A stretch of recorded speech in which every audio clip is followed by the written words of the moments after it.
Bahkan sampai dikatakan oleh Imam Hasan Al-Basri, ketika beliau mendatangi rumah Nabi Muhammad SAW, beliau tuh nangis.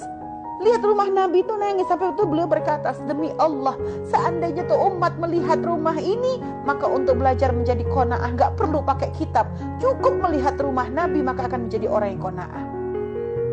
Karena rumah Nabi itu kecil, tangan menggapai itu sudah nyampe, pendek rumah Nabi. Makanya kita pernah mendengar kisah bagaimana ketika Rasulullah sholat.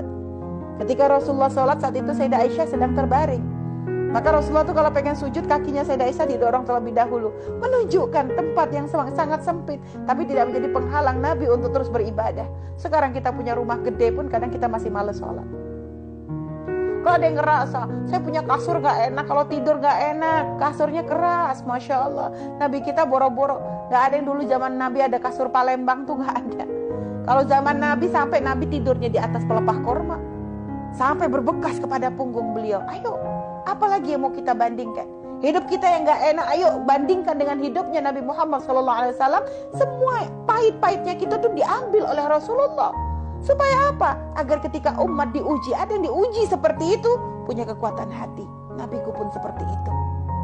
Bahkan untuk wafatnya Nabi kita Nabi Muhammad dipilihkan bukan wafat dalam peperangan. Nabi gak wafat dalam peperangan.